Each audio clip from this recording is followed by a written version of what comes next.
لیکن کوئی کام میں نے دیکھا رکا ہی نہیں, آج تک کوئی کام رکتا نہیں. وہ کہاں سے دیتا ہے مجھے پتہ نہیں لگتا کہاں سے دیتا ہے. لیکن میں جو عبادت سمجھتا ہوں وہ رزق حلال کی میرے والد صاحب کہا کرتے تھے, اس کی برکت کو میں دیکھتا ہوں. جیسے میں نے بابا جی کا زندگی میں لنگر دیکھا, میں نے ایسا لنگر نہیں دیکھا. وہ لنگر کہاں سے پورا ہوتا تھا ان لوگوں کے اندر جو صرف میرے گھر والوں کے لیے ہوتا تھا. اور بابا جی کے روزانہ 10 12 8 میں جو گنتی نہیں کبھی آئی, بھرا ہوتا تھا میرا ٹائم. اور جب بابا جی کہتے کہ بیٹا بابا میرا لنگر لگا دو, تو شروع میں بڑے پریشان ہوتے. لیکن بابا جی نے پہلی بار میں جب فرسٹ ٹائم یہ ہوئی تو چلتے ہوئے کچن میں آ گئے, شاہدہ سے کہا کہ بیٹا تم پریشان نہیں ہونا, یہ فقیر کا لنگر ہے. میں بالکل نہ آشنا تھا اس بات سے بابا جی کے بعد. لیکن جب پریکٹیکلی دیکھا وہ لنگر کبھی ختم ہی نہیں ہوا. ان لوگوں نے بھی کھایا, ہم سب گھر والوں نے کھایا, ملازمین نے کھایا, اور آج تک وہ لنگر ختم ہی نہیں ہوتا. میں آپ کو رزق کی برکت, اس کی کشادگی کا بتا رہا ہوں, جو کہ پہلے میرے مشاہدے میں نہیں تھی یہ بات اتنی زیادہ, یا میں نے کبھی اتنی غور بھی نہیں کی. لیکن بابا جی کے اس ساری وقت میں جو ہمارے سے گزرا, مشرفی ہم سب بابا جی کے ساتھ رہے, کہ ان سے بہت کچھ سیکھا ہم نے. اور یہ کشادگی جو رزق کی بتا رہا ہوں, مجھے ایک بار یاد ہے, مجھے قاری صاحب نے, میں جب نیا لاہور آیا آج سے 30 سال پہلے, میں اپر محل سے وہاں پہ آفس کالونی میں نے جگہ کرایہ پہ, اپوزٹ میں مسجد تھی, میں وہاں جا کے نماز پڑھتا تھا. تو ایک دن اپنے جمعے کی خطاب میں نے کہا تھی کہ میں ملتان کا رہنے والا ہوں, میرے بہت زیادہ عزیز و قارب جو ہیں وہ ڈپینڈنٹ ہیں, مجھ پہ آتے ہیں, میں ان کا علاج بھی کراتا ہوں, وہ یہاں رہتے بھی ہیں, میں اپنے بہن بھائی کے بچوں کو پالتا ہوں, وہ تعلیم بھی دیتا ہوں. اور میرے رزق میں اتنی کشادگی اللہ نے دی کہ اس کے باوجود میں وہ پیسے بچ جاتے ہیں, اور ان پیسوں سے میں اپنی ضرورت کی کتابیں بھی پڑھتا ہوں. میں اس بات کو سن کے بڑا حیران ہوتا. ابھی بابا جی کا دور دور تک نہیں پتہ نہیں تھا جب ملاقات ہوئی, لیکن ان کی بات میں کبھی قاری صاحب کی بھولا نہیں. اللہ کا فضل یہ ہے کہ نقطے کی بات میرے اندر رہ جاتی ہے, باقی تمام باتیں بھول جاتا ہوں. ایک کان سے سوچتا ہوں, مجھے پھنسنے نکل جاتی ہے, خود بہت نکل جاتی ہے, نقطے کے پاس. تو جب بابا جی کو میں نے یہ دیکھا, بابا جی کا ٹائم اور لنگر کی کشادگی دیکھی, تو مجھے وہ قاری صاحب بہت یاد آئے. میں نے کہا اس کے حلال کی جو کمائی ہے نا, یہ میرے والد صاحب ٹھیک کہتے ہیں, یہ بہت دیکھا ہوں. اور میں اکثر اپنے ملازمین کو کہتا رہتا ہوں کہ اپنے رزق کو دیکھا کرو, اس کو حلال کرنا. بہت چھوٹی سی مثال دیتا ہوں. ابھی میں قالین کا, جیسے کہ میرا قالین کا کام ہے, فرنیچر کا کام ہے, 4 سال سے کر رہا ہوں. میں نے پیچھے ایک کوٹیشن دی تھی. وہ کوٹیشن جب کوئی بندہ مجھے ڈیزائن دیتا تو اس کے مطابق میں اس کی ویلیو بنا کے اس کی کر کے اس کو دیتا ہوں کوٹیشن. بعد میں اس نے ڈیزائن کو بدل دیا, اور میں نے کوٹیشن میں نے اندازہ کر لی کہ یہ اس کی قیمت کم ہے, میں نے اس سے ذکر نہیں کیا. آج میں اس کے دفتر گیا, میں ریوائز کوٹیشن لے کر گیا, اس کو علم بھی نہیں. میں نے کہا نہیں بھائی, یہ میں آپ کو دینا چاہ رہا ہوں, جو پہلے دی تھی اس میں یہ غلطی تھی کہ انہوں نے جو نقشہ دیا تھا وہ تو اس کی قیمت زیادہ تھی, اس کی قیمت کم ہے, تو آپ نے مجھے پیسے کم دے دیے. اور لوگ شاید اس بات کو بہت چھوٹا سمجھے, لیکن میرے نزدیک یہ بہت بڑی بات ہے. میں اپنے رزق کو گندا نہیں کر سکتا, اپنے لیے پھر اپنی اولاد کے لیے. جو لقمہ حلال میں کھانا چاہتا ہوں وہ اپنی اولاد کو کھلانا چاہتا ہوں. آپ کو اس لقمے کی اہمیت کا شاید اندازہ بھی نہیں ہوتا وہ کیا چیز ہے.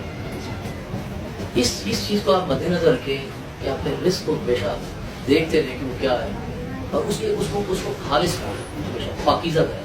یہ پاکیزہ رزق جو آپ کمائیں گے, یہ آپ کے لیے بہت بڑی, آپ کو پتہ لگے گا, آپ کی زندگی کو پتہ لگے گا کہ آپ نے کتنا بڑا عمل کیا, اور اس کی برکت کا پتہ لگے گا. اور آپ کی اولاد جو آنے والی اولاد ہے اس کی پرورش آپ کر رہے ہیں. آپ کو زیادہ محنت کرنے کی ضرورت نہیں پڑے گی. میں نے اپنے بچوں میں محنت نہیں کی زیادہ, لیکن لوگ کہتے ہیں یار تمہارے بچے بڑے تھے. میں بڑے حیران تھے کیسے بچے تھے, میں نے خاص محنت نہیں کی. اگر کچھ کیا تو اس کی ماں نے ضرور کیا, اس کی ماں کی ہے, اس کی جو بھی معاملہ ہے. لیکن بات ہے کہ وہ رزق کے حلال جو لقمہ آپ کھا رہے ہیں وہ اپنا اثر چھوڑے گا. بارہ یہ بات میں قائم نماز کے, قائم نماز کو میں سوچتا تھا کہ اللہ کہے گا یار تو میرے پاس آیا ہے, کیا کرنے آیا ہے, تیرے دل میں میرے لیے پیار ہے, کوئی خیال ہے, میں نے تجھے کیا سبق دیا, تو کیا سبق لے کے میرے پاس آیا. اب آپ اپنی زندگی کو دیکھتے جھانکے سے, جس مسئلے میں مسئلے پہ کھڑا ہوں, یقین کرنا میری نماز نہیں مجھ سے پڑھی جاتی کیا ہے. میں اپنے اعمال کی طرف دیکھتا ہوں, مجھے کہتا ہوں کس مسئلے میں کیوں پڑھا ہے, کر کے کیا ہے. تو انسان ہر نماز کی نماز اگر قائم کرنی ہے تو رب سے پیار کریں, رب کے لوگوں سے پیار کریں, اور اطاعت کریں اس کی. اس کے دیے ہوئے جو میسیجز ہیں اس کو تو سمجھیں کہ کیا کرنا کیا ہے. کام ایک آپ کو لسٹ دی گئی تھی دنیا میں آتے ہوئے کہ یار یہ تم نے کام کر کے میرے پاس لوٹ کے آنا ہے, بتانا ہے مجھے کہ جاب کام کر کے آنا ہے میرا. وہ لسٹ ہم نے دیکھا بھی, اور اپنی زندگی جس طریقے سے گزار رہے ہیں وہ ہم سب جانتے ہیں کہ کس طرح جا رہے ہیں. اور جو معاشرہ جس طرح اللہ معاف کرے کہ روزانہ ٹی وی دیکھیں اور اخبار پڑھیں تو کھانا کھانا کھاتا ہے انسان کی کیا کہ آپ ڈاکٹر صاحب ذکر کرتے رہتے ہیں یہاں بہت ایسے کیسز آتے ہیں جو اس قدر بھیانک ہوتے ہیں اور سن کے نہایت شرم آتی ہے کہ ہم اپنے آپ کو مسلمان کہتے ہیں کہ یہی ہے مسلمانیت. کس کے امتی ہیں ہم اور کس کام کے لیے بھیجے گئے تھے اور کیا کر رہے ہیں یہاں پہ. پتہ نہیں میں تو شرم سے جھکتا رہتا میرا سر ہوتا ہے اپنے آپ کو کوستا رہتا ہوں کہ زندگی میں یہی کچھ نہیں. لیکن اس مالک کو کہتے ہیں کیا شان ہے تیری تو کس طرح پالتا ہے. ہم کہتے ہیں جی ماں باپ پالتا. ماں باپ کدھر پالتا ہے؟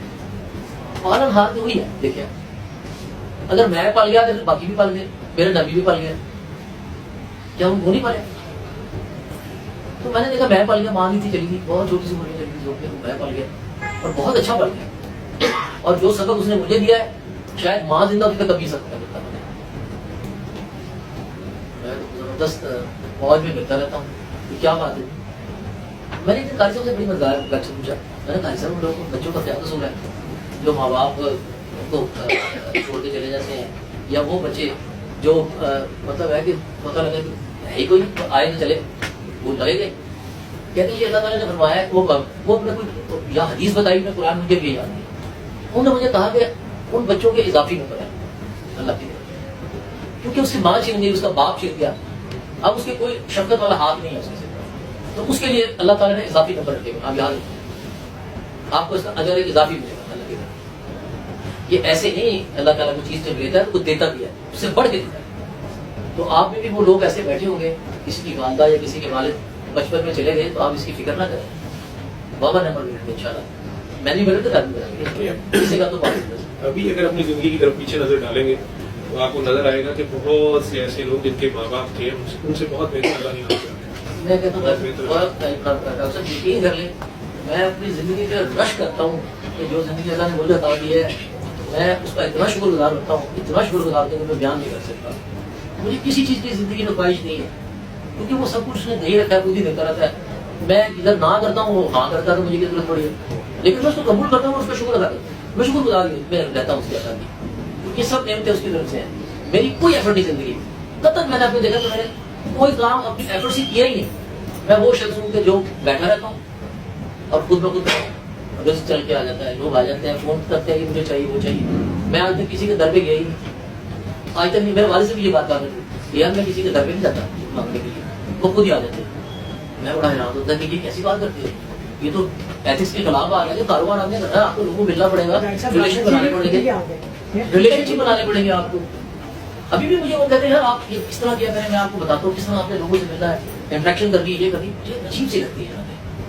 میں کہتا ہوں یار میرا کام ہے کہ اخلاق کا مظاہرہ کروں اور ایمانداری سے اپنی نیت اچھی کر کے اور کاروبار کروں, باقی کام تو رب کر دیجیے. میرا کیا کام ہے کہ میں کہاں سے رزق آئے گا, یہ کہاں سے رکا ہے, چلاکی ولاکی ہو جاتی نہیں بات کر کے. تو بات یہ کہ رزق میرا چلاکی سے کبھی نہیں آیا میرے پاس, وہ پتہ نہیں اللہ کی کوئی میرا جو بات ہے اللہ کہتے ہیں کہ میں رازق ہوں. حقیقت ہے میری زندگی ایسی ہے کہ واقعی میں نے دیکھا مجھے کبھی اپنی محنت سے نہیں ملا, اس کی شفقت و کرم سے ملتا ہے جب بھی ملا, اور ابھی تک وہ اسی طرح کھا کر رہا ہے.